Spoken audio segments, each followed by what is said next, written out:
15년 전 시부모님과 남편에게 큰 비밀을 하나 숨기고 결혼했습니다.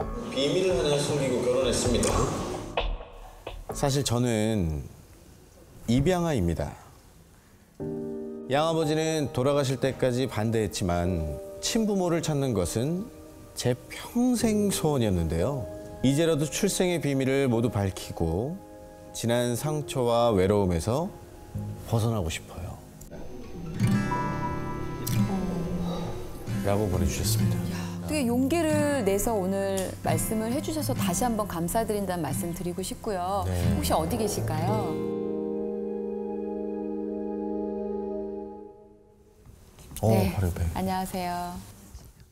본인의 입양 과정에 대해서 다 알고 계신 건가요? 그럼 지금은? 네, 제가 아빠하고도 전혀 닮지 않았다. 넌 어디서 어떻게 이렇게 하나도 닮지 않았냐 이런 얘기를 좀 많이 듣고 컸었고, 전 그냥 이제 재혼 가정이었거든요. 네네. 그래서 엄마가 새엄마고 재혼을 하셨나 보다 했는데 초등학교 4학년 되던 해에 우연히 친할아버지한테 들었어요. 얘가 입양한 애냐고. 제가 듣기로는 제가 이란성 쌍둥이였고 부모님 세대 이렇게 넉넉지 않은 형편이었고 또 할머니께서 아들을 잡아먹을 수도 있. 이렇게 돼서 남자 여자니까 할머니가 그 얘기를 해서 그럼 딸을 입양을 보내자 이렇게 된 거예요. 네네. 이게 좀 지금 말씀드린 게 되게 좀 복잡하고 이렇게 엮였는데요. 뭐 이름까지 와이프 이름을 바꿔버렸어요. 아버님께서. 아버지가. 못 찾게 아예. 네, 그런 상황이어서 그 지금 찾을 수 있는 방법도 좀 잘 모르겠고요. 네. 좀 제가 뭐 만나 뵙고 뭐라고 탓을 하거나 뭐 그러기는 좀 애매한 상황인 것 같아요. 그러면 결혼을 하실 때는 시댁에 어디까지 말씀이 된 건가요? 저희 신랑이 외동아들의 그 시부모님의 사랑을 듬뿍 받고 자라서 좀 화목한 가정에 여자랑 결혼을 하길 원하셨었어요. 제가 새엄마라고 하니까 그럼 너는 장모님 사랑을 받지 못하니 더 외로울 수 있다 이러시면서 결혼을 좀 많이 반대하셨어요. 그래서 제 스스로도 창피하기도 했고 그랬을 것 같다라는 생각이 들어요. 그럼 남편한테는 언제 털어놓으시게 되신 거예요? 결혼하고 한 3년 정도 지나서. 저는 뭐 결혼이라는 게 원래 가족과 하는 거지만 저는 와이프 인성, 심성이나 얼굴 보고 결혼했기 때문에 그게 그렇게 크게 중요하지 않았습니다. 얼굴 보고 결혼했기 때문에 그게 그렇게 크게 중요하지 않았습니다.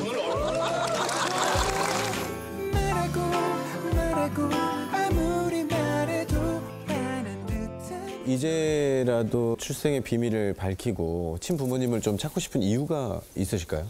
그냥 주변에 보면 이렇게 형제 자매가 닮아서 누가 봐도 피는 못 속에 이런 얘기들을 사람들은 아무렇지도 않게 하잖아요. 근데 저는 저랑 닮은 형제나 자매가 없고 그래서 이렇게 외로움이 점점 더 커져서 이대로 보내면 정말 세상에 저 혼자 있다, 저 혼자 갈 것 같은 두려움. 그러니까 남편분이 있는데요? 근데 저는 여기서 여쭤보고 싶은 게 나랑 비슷한 외모를 갖고 있는 형제 자매가 있어서 외롭지 않고 그들과 자주 만났을 때 막 우리가 비슷하게 생겨서 막 와, 우리 형제다. 형제 자매. 아니, 제가 궁금해서 물어볼게요. 그런 좀 이상적 교류가 좀 있으신가? 어쩌신가? 손 한번 살짝. 살짝.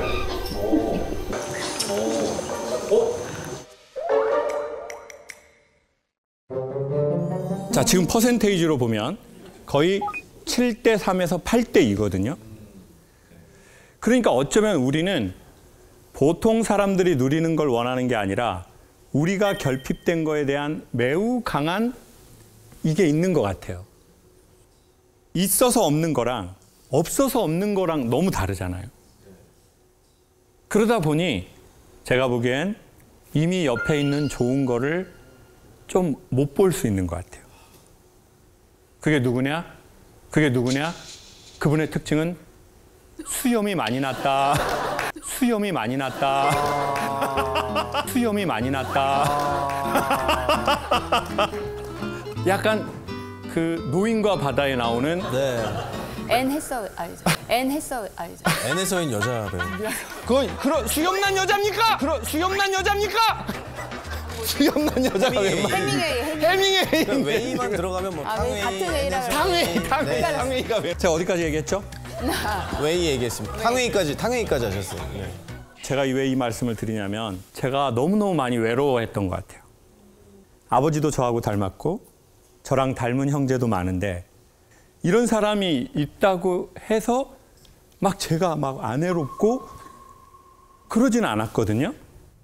오히려 있는데 우리가 원하는 그 관계가 없으니까 이게 막 바닥으로 내려가더라고요.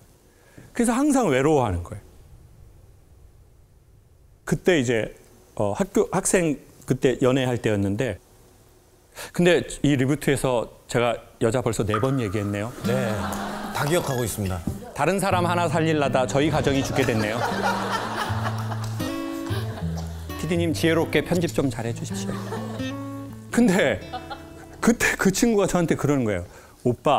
오빠는 내가 아무리 잘해줘도 외로워할 사람이야. 그래서 그때 읽었던 책을 선생님께 소개하고 싶습니다. 그 책의 제목은 홀로 사는 즐거움이었어요. 홀로 서라. 그러면 알게 된다. 한 번도 혼자인 적이 없다는 것을. 그러므로 홀로 서지 못하는 자만 계속 혼자라는 거예요. 근데 그 말이 저한테 되게 위로가 되는 거예요.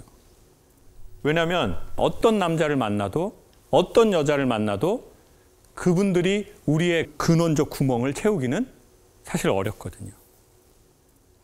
그러니까 자꾸 우쭈쭈 해줬으면 좋겠어. 우쭈쭈. 그런 거 연구하세요, 집에서. 우쭈쭈. 근데 누가 그걸 해주겠어요? 누가 우리의 그 근원적의 우쭈쭈를 언제까지 해줄까요? 친부모도 할 수 없고 오직 그걸 할 수 있는 가장 적합한 자는 누굽니까? 이제 성인이 된 내가 그 어렸을 적 걔를 유일하게 찾아갈 수 있어요. 왜? 걔가 어디 있는지를 가장 잘 아는 건 지금의 선생님이니까. 그리고 걔가 가장 원하는 것도 가장 잘 아는 건 누구예요? 그 선생님. 그때 그 아이 다 알고 있죠. 12살의 그 아이. 그때 그 아이가 정말 원하는 게 뭐예요? 뭐 좋아해요? 스파게티? 귀여워. 귀엽다 진짜. 그리고 그 아이한테 돈 좀 줄 수 있어요? 그래도 아내분은 엄마 찾으면 하고 싶은 말씀 혹시 있으세요? 많이 그리웠다고.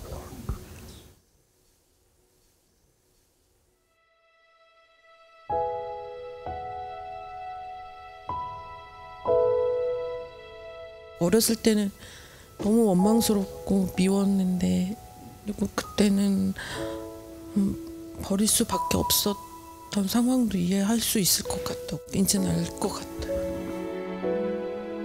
그리고 사실 우리는 그게 우리 엄마한테 하고 싶은 말이지만 엄마를 반사해서 우리가 최종적으로 그걸 딱 갖고 오고 싶어 하는 것 같아요. 그래, 난 이제 이해해. 그리고 난 이제 자유로워지고 싶어. 얼마나 힘들어요. 평생을 이렇게 한다는 게. 그러니 이런 얘기를 듣고 선생님이 그 선생님의 안에 있는 아이를 찾아가 줬으면 좋겠어요.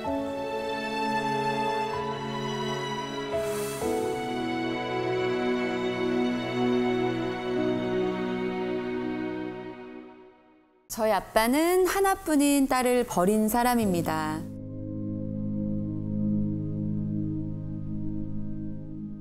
굶주림과 학대로 얼룩진 지옥 같은 어린 시절을 겪게 한 아빠를 저는 평생 용서할 수 없을 것 같습니다. 그동안 사람들 앞에선 아무렇지 않은 척 숨기고 살아왔는데요. 문제가 생겼습니다. 저에게 행복한 순간이 올 때마다 어렸을 적 부모와의 기억이 방해한다는 겁니다.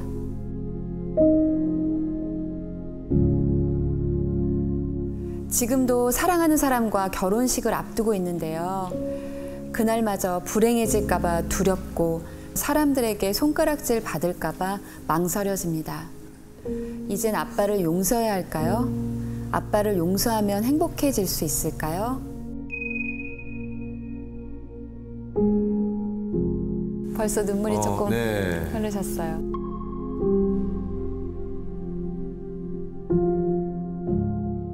먼저 뭐 이게 사실 마음속에 저기 깊은 곳에 그쵸. 있는 이야기이실 텐데 먼저 이렇게 무거운 고민을 솔직하게 털어놔 주셔서 너무 감사드리고 결혼을 곧 앞두고 계신가 보네요. 언제 예정? 올해 10월 며칠이더라? 12일. 네, 10월 12일. 아, 결혼이 기억이 잘 안 나요. 그런 거 꼭 기억해야 됩니까? 조금 어렵긴 하겠지만 몇 살 때 이런 일이 있었는지 13살에서 14살 넘어갈 때 이제 새엄마한테 학대를 당했는데 근데 제가 그래도 주변에 좋은 분들이 너무 많아서 경찰에 신고를 해서 이제 바로 이렇게 되긴 했는데 근데 이제 유일한 증인이 아빠였는데 아빠가 그런 적 없다. 그 여자 그 새엄마 엄마라고 하기도 싫은데 그 사람 편을 들고 네, 그렇게 해서 벌을 안 받고 끝났고 너무 화가 나고 속상하고 슬픈데 이제 제가 솔직히 이런 가정사가 있는 게 창피하기도 하고 그리고 주변에서 저의 얘기를 들으시는 분들이 저한테 아 그렇게 힘든 일이 있었는데 너 정말 잘 컸다라는 얘기를 많이 해요. 근데 잘 컸다라는 얘기도 너무 힘든 게 아 그러면 내가 일반적인 부모 밑에서 컸으면 지금보다 더 잘 크지 않았을까? 이런 아쉬움도 좀 있고 그리고 이제 결혼식을 할 때에도 엄마 쪽 가족도 올 사람이 많이 없고 아빠 쪽은 이제 아예 못 오니까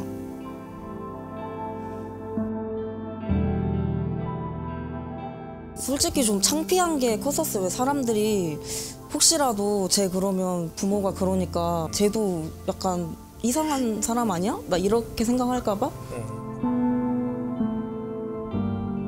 만약에 아버지가 찾아와서 내가 그때 진심으로 너한테 미안했다, 내가 잘못했다 라고 얘기를 한다면 몇 년 전에 아빠한테 연락이 왔어요.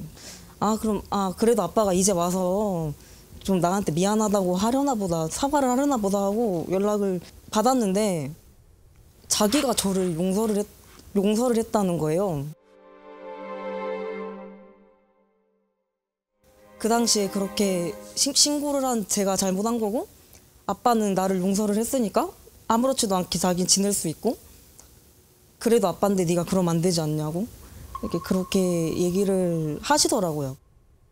상상을 해본 적은 있어요. 아빠가 이렇게 진심으로 사과를 하고 내가 아빠를 용서를 하면 편해질까? 이렇게 생각을 한 적이 있긴 한데 아빠가 이제 와서 사과를 한다고 한들 내가 힘든 게 해소가 될까 이 생각이 들면서 결국 그냥 문제는 나인 것 같다라는 생각까지도 들더라고요. 아, 그건 아닌 것 같아요.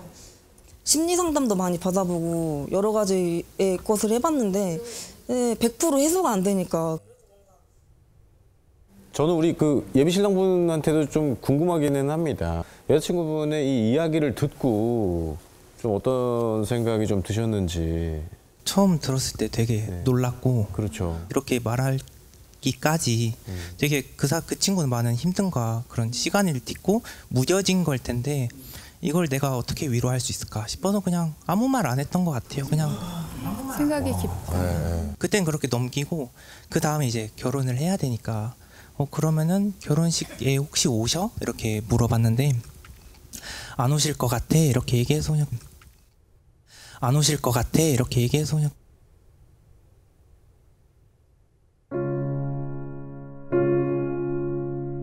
그렇게 말은 안 했지만 혼자서 생각이 되게 많았던 것 같아요. 어떻게 말을 해줘야 될까? 뭐 이런 것도 하고 저희 부모님한테는 또 어떻게 말을 꺼내야 될까?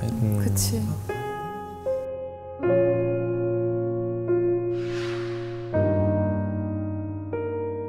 이런 말을 하고 싶어요.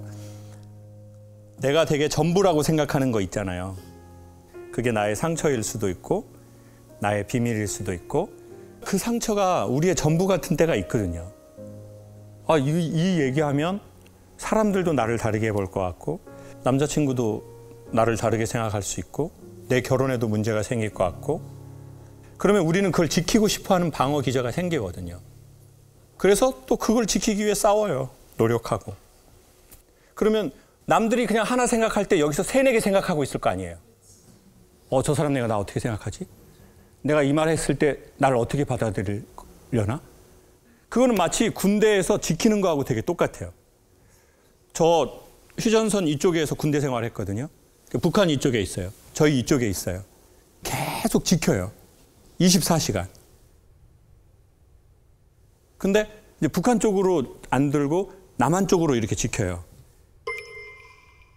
왜냐면 북한은 잘 안 오고 순찰자는 자꾸 오거든요. 그리고 지금 병장은 자고 있거든요. 그러니까 난 병장을 지켜야 돼. 왜냐면 북한은 나 잘 안 때리는데 병장은 내일 때리거든요. 얼마나 피곤해요. 군대에서 정말 피곤한 게 뭔지 아세요? 24시간 경계 근무를 쓰는 거예요. 누군가 계속 올까 말까 하는 이 100만 분의 1의 확률을 갖고 계속 보고 있어요. 근데 군대에서만 이렇게 하는 게 아니라 평생을 우리가 그렇게 한다고 생각해 봐요. 계속 이걸 지켜야 될 거 아니에요. 나만 아는 내 이 비밀을. 그러면 이 긴장감이 너무 필요해. 그러면 나중에 지쳐. 남편도 힘이 넉넉할 때 받아주지. 그럼 또 아내가 착하면 아유 이 사람이 무슨 죄야. 나 배려해 주려는 것도 보이고 나 괜히 이 사람한테 힘들게 하고 싶지 않아. 그리고 이 사람이 힘들다고 나중에 얘기하면 나 상처받고 싶지 않아. 그래서 나 혼자가 편해. 이렇게 생각할 수 있거든요. 충분히. 근데 이런 것들이 좋아질 거예요. 내가 전부라고 생각했던 내가 지키려는 거에서부터 조금씩 좋아질 거예요. DMZ가 자연이 제일 잘 보존된 곳이거든요. 근데 남자분들 아실 거예요. 전방에서 근무한 사람들. 그때 자연이 보였던 놈은 아무도 없어요. 네, 맞습니다. 근데 지금은 다 그런 데 살고 싶어 한다고요. 자연인 되려고. 지금 생각해보면 진짜 그런 풍경이 없었어요. 너무 좋잖아요. 네. 막 노루 뛰어다니고 막 새들 날아다니고. 학을 봤다니까, 학을. 근데 그때는 그게 안 보이잖아요. 그때는 계속 지켜야 되니까 막고 지키고 눈치 보고 경계 근무 서고. 그러니 자연이 아니에요. 근데 마음에 그게 사라지면 이제 보이기 시작할 거예요. 그럼 거기에 지나가는 노루도 보이고 동물도 보이고 예쁜 꽃도 보일 거예요.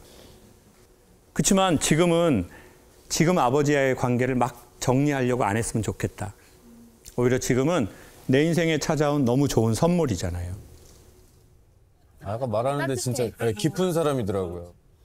그 남자분 지금 표정에서도 전 그게 느껴지거든요.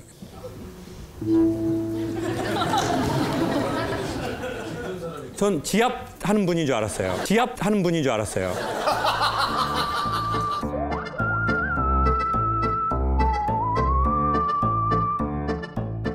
혈점 찾는 줄 알았어, 계속. 근데 거기에 얼굴에서 다 느껴지는 거예요. 내가 어떤 말을 하는 것도 엄청 조심스럽고. 그러니까 계속 보면서 이렇게 이게 언어거든요. 입에서 나오는 것만이 말이 아니라. 그러면서 계속 말하고 있는 거예요. 이 좋은 에너지를 계속 받고 언젠가 내가 기회가 되면 내 마음에 힘이 생기면 반은 나 그거 덜어줘야지. 그렇게 해서 우리가 마음이 점점 좋아질 때 우리가 전에 전부라고 생각했던 것이 뭐 그거 이제 툭 하고 말할 수 있어. 그런 날이 올 거고 오기를 바라고 그리고 또 오늘 여기도 잘 왔다. 이렇게 해서 와서 용기 있게 얘기하니까 새로운 세상이 자꾸 들어가요.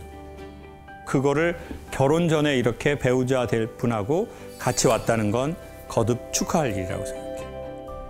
어떻게 신청했어요? 강연을 계속 봤었어요? 네, 어렸을 때 제가 이제 힘들었던 어린 시절이 있잖아요.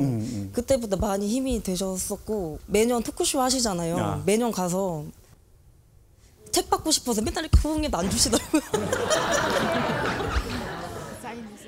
일단 책을 줄게요. 돈 주고 샀어요. 잘 자란 건 확실해요, 지금. 지금 그런 말을 또박또박 할 수 있는 걸 보면. 결혼식은 어디서 하세요? 전라북도 전주에서 하는데. 10월에? 네네. 그날 제가 콘서트 없으면 제가 갈게요.